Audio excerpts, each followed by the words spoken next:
Here's a quick look at the original way.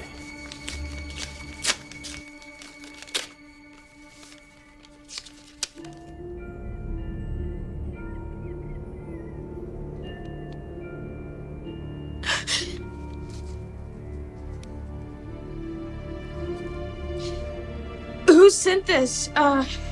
Here's a quick look at Somewhere wrong 2025 way. The cash, the check.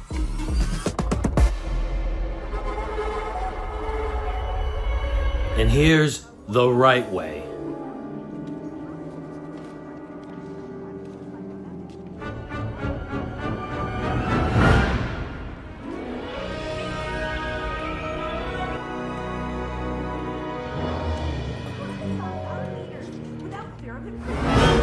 I know what you did last summer. Review with some spoilers. It's not going to be all spoilers, but I'll let you know when the big spoilers are coming. But just be aware that there are spoilers. Which it's not really going to matter if there's spoilers, because if you see in the original, newsflash, they use the same blueprint for the 2025 version. So it's not really a spoiler. Here's a quick look at the original way. It was an accident. You weren't drinking or speeding. There's liquor all over the car. You're sober. They'll never believe I was driving. It's my car, they'll nail my ass. That's not true. Are you kidding? Look at me. I'm drunk as shit. Here's a quick look at 2025 way. Oh my God. I'm calling 911. Everyone chill out. We don't tell anybody what happened tonight. We should go. And here's the right way. God! We have to call the police. No way. I ain't going to jail. We have to. Hey, Cindy! Do you know what they do to young boys in prison? You know, those sex-starved convicts just waiting for a fresh piece of meat? Hey, you're right, Cindy. Maybe we should call the police. It's been a while since I seen the first one. So I went back and I watched it again, and the twist didn't really make sense to me. Like, it really didn't. I had to actually like look it up online what the people were saying. If you wanna actually understand the twist, you have to really be paying attention to the movie. So what it is the killer is the guy that they run over. But it's not just that. He just got done killing his daughter's boyfriend and threw him in the ocean. And then they hit him with the car. And then they threw him in the ocean while he was still alive, and then he came back and killed them. But it's like, what was the reason for the whole story of him killing the daughter's boyfriend? It just didn't make any sense. It just came up in dialogue, and they were searching on the internet to give us that information. You know what? There's a golden rule in Hollywood, all right? And for these people that are writing the script for these movies, they're in Hollywood. They should know this. You show, don't tell. That's horrible filmmaking, and that is what they did. All right? Do not do that. Very lazy writing. And that's the original, which justifies the low score on IMDb of 5.8 or something like that after all these years still. And for comparison's sake, the new version, 2025, actually stayed true in the fact that they also had a horrific twist. But we're going to get to that later. Here's a quick look at the original way. I don't think I can, Barry. Shit! We agreed! God, come on, Barry. It's not too late. You! Shut up! Just shut up! Christ already, I'll do it. And here's the right way. I got his arm. I'll grab his other arm. I'll grab his ass. I also want to point out that in this new version, the plot points are more or less beat for beat identical to the original.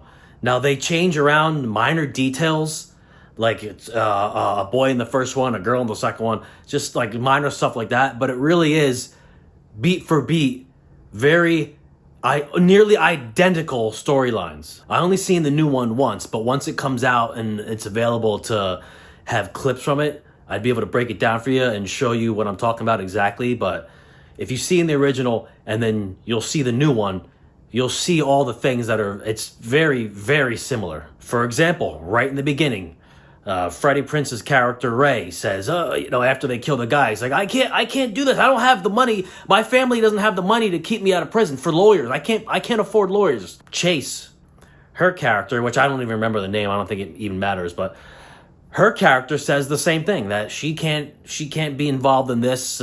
She doesn't have the money to pay for lawyers. Same thing. I mean, I wouldn't be surprised if they did a prompt to ChatGPT. Write us a script for I Know What You Did Last Summer, but just change some details around. And it just came up with a script like that. Now, there are some positives, right? It's not a complete bash fest here, right? Now, when I go to see a scary movie, first and foremost is, I want to be scared, right? You're watching a horror movie, you want to be scared. There are jump scares in there, and it will jolt you out of your seat. And there was a couple of them I had to check my heart. Now, that is largely due to the sound system that they have, the special effects sound. But, hey, you got to get it done either way, right? Compared to the original, the props and the dead bodies were leaps and bounds better, including, like, the gore porn, they call it. Leaps and bounds better. The original, the special effects makeups, it was, you don't want to make fun and say laughable, but it was just at standard there.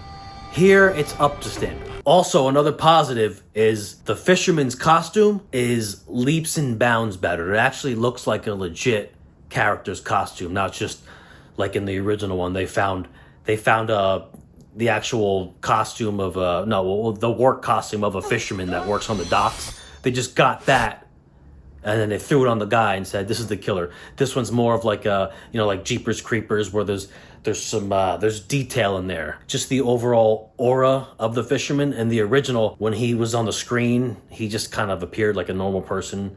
This new one, they put a little bit of like a mythical aspect to him, just in the fact of when he's walking, he has these really heavy boot bassy sounds, almost like Davy Jones from Pirates. Whenever he walks, you can hear the boom, boom, boom, just to put some fear in the audience. And that's what you want when you're going to see a horror movie. It doesn't matter if it's a shitty one or if it's a good one.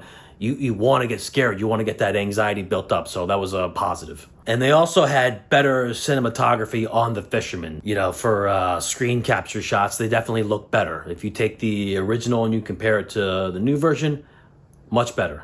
Here's a quick look at the original way. Should we check his wallet and see who he is? Why? I don't know, okay?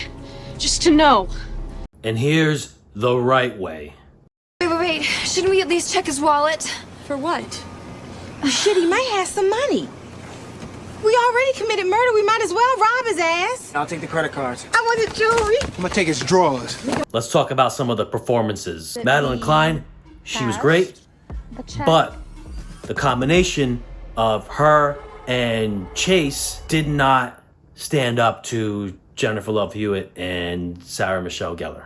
So that's a nod to the original. Another thing about Madelyn is the acting was there. It was good. But if we're going to compare it with the original, she never really felt like a vulnerable character. And I think that's because they didn't dumb down her makeup at all. She was just always glamorous. She always looked good in each shot.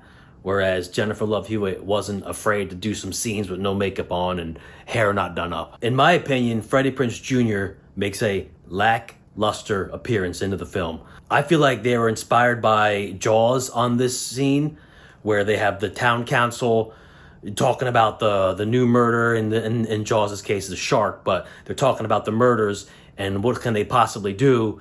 And then all of a sudden, boom, there's the reveal of this character, and they use your standard camera at the boots and then tilt up to the face to reveal Freddie Prinze Jr. It's like, after 30 years, we finally see this character again. You can't think of anything else. You can't come up with anything creative.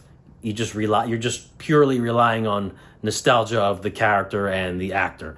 Zero creativity. This is how you introduce a character.